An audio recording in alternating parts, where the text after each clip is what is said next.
Endi bugungi suhbatimizni savollarga javoblar deb bag'ishlardim, chunki mana shu safarda yurgan paytimda juda ko'p harakat qilaman javob berishga. Shularning ichida bir antiqa savollar kelib qoladi. Shularni o'xshash savollar ham juda ko'p.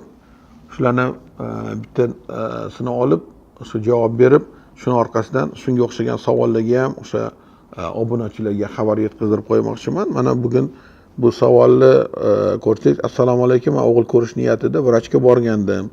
Nibido ukolni tavsiya qildi yoki arzonroq Menapur yoki Xuligon degan dorini olish tavsiya qildi. Men qanaqa yozilgan bo'lsa, shunaqa o'qib beraman. Aytishlaricha, bular testosteron gormonini ko'paytirar ekan. Shu to'g'rimi? Sperma laboratoriya topshirganimda devachka 45%, malchik 25% natija chiqqan. Malchik protsentini ko'paytirish uchun nima qilish kerak? Shular haqida ma'lumot bersangiz, javob uchun oldindan rahmat. Bu savolni olganimiz sababi chunki shunga o'xshagan juda ko'p savollar kelishadi. Bilmayman qayerdan bunaqa narsa kelib chiqqan, ya'ni o'sha sperma analizlarini qilganda shunaqa malchiklar, shunaqa o'g'il bola bo'ladigan, qiz bola bo'ladigan spermalarni topamiz deb aytishganmishki, shuni qanaqadir protsentlari bo'larmish, buni davolab berib, tabletkalar bilan yoki ukollar bilan o'g'il qiz bo'lishini to'g'rilasa bo'ladi degan doktorlardan xabar bo'lar ekan. Mana bular ham yana bir shunga bir misol qilib aytyapman. Endi xalqimiz o'zimizni savodli bo'lmasak, bizani hamma shunaqa bo'lar bo'lmas narsani yo tushunmaymiz doktor nima deganini, yoki haqiqatda shunaqa qovus ichidagi hamkasblarimiz bo'lishi mumkinki, mana shunaqa noto'g'ri tushuncha beradigan. Pul qursin bu shayton.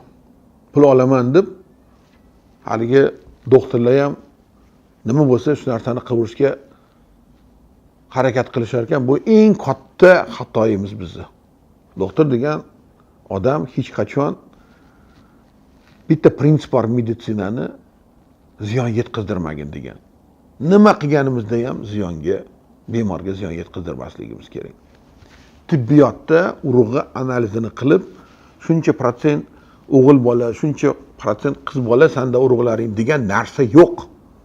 Bo'la olmaydi ham. Bu hammasi noto'g'ri narsalar, hech qachon bo'lgan emas, bo'lishi ham mumkin emas bunaqa narsa.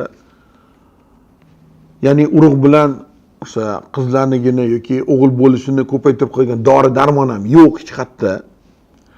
Qanaqa qilib o'g'il yoki qiz bo'lishini bilish uchun bu bitta o'sha dunyoda qabul qilingan texnologiya bor.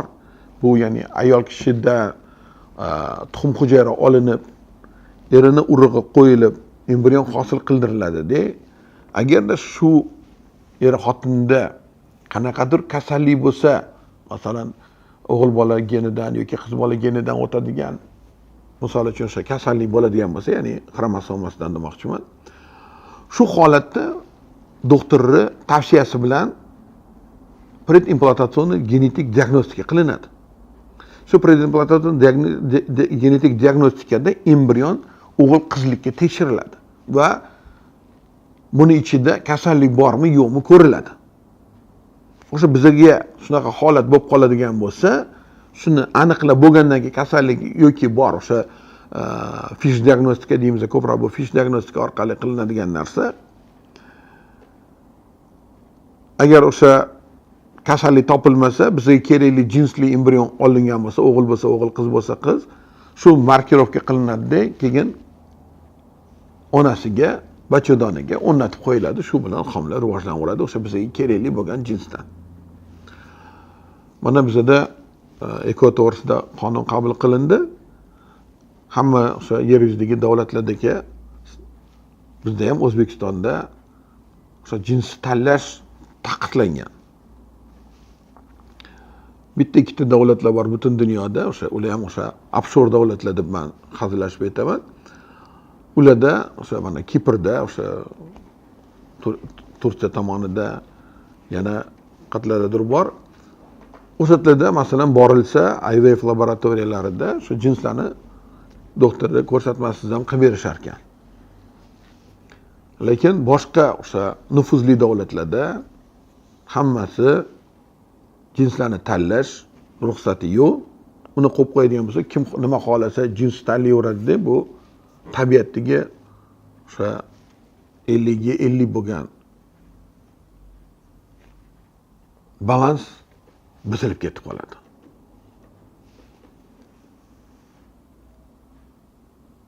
O'sha arab davlatlarida, musulmon o'lkalarimizda o'g'il xohlashadi. Qo'yib bersangiz, hammasi farzandini o'g'il qildiraman deb harakat qilib qolardi. Shuning uchun ham bu narsaga taqiq bor. Faqat o'sha tibbiy ko'rsatmalar bo'ladigan bo'lsa-gina o'sha harakat qilsa bo'ladi. O'sha bir paytli gemofiliya kasalligi bo'lardi, eshitgan bo'lsanglar, yoshlikda bizga aytib berishardi. O'sha Angliya qirolichalari demak ayol kishi bo'lgan desa, chunki erkaklarda o'sha gemofiliya kasal bo'lib, gemofiliya kasalligida erkaklar ko'proq o'sha nobud bo'lib ketaverishgan, ayollar ko'p yashab qolishgan deyshadi. Shuning uchun masalan o'sha ayollar boshqarib kelgan. Mana endi agar shunga o'xshagan kasalliklar bo'ladigan bo'lsa, predimplantatsion diagnostika qildirib, o'sha kasallik bormi yo'qmi oldin bilib va jinsini tanlab, ya'ni shu naslni saqlab qolish mumkin deyiladi. Toza embrion o'tkazilgandan keyin buni o'sha naslida o'sha kasallik ham bo'lmaydi. Ya'ni butkul o'sha nasliy kasaldan ham qutqarib qolsa bo'ladi. Hozir mana qandli diabet va o'sha bilamizki, o'sha nasldan o'tadigan ko'p kasalliklar bor. Shularni xavfi bo'ladigan bo'lsa, tibbiy ko'rsatma orqali predimplantatsion fish diagnostika qildirib turib, bu bizda respublikamizda ruxsat berilgan. O'sha yomon xavfli nasldan o'tuvchi kasalliklarga tekshirilib, ular bo'ladigan bo'lsa, o'sha embrionni qizdirmasdan toza embrion topib olib, kelgusi naslni tozalash mumkin bo'ladi. Keyingisi gormonlar bilan o'sha o'g'il qiz qilish. Birinchidan o'sha nibida bu faqat o'sha erkak kishida tuxumida testosteron ishlab chiqarilish, tug'ma yoki orttirilgan o'sha kasalliklarning orqasidan hech qachon o'zini holatiga kela olmaydigan holat bo'ladigan bo'lsa, past bo'lib gormon zamestитель terapiya deb aytamiz, shu holatda beriladi. Yoki menopur mana degan kasal dorilar to'g'risida gapirildi. Bular gormon preparatlari erkak kishiga o'sha tuxum yetishmovchiligi bo'lgan holatlarda bepushtlikda beriladi. Ularni olish agar testosteron beriladigan bo'lsa, butun umrga beriladi.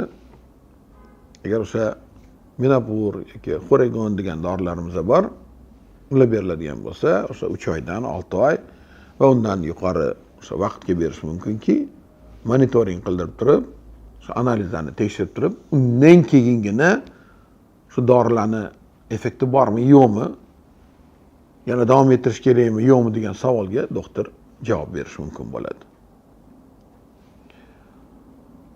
Shuning uchun o'g'il qiz bo'lishi birinchi Xudodan.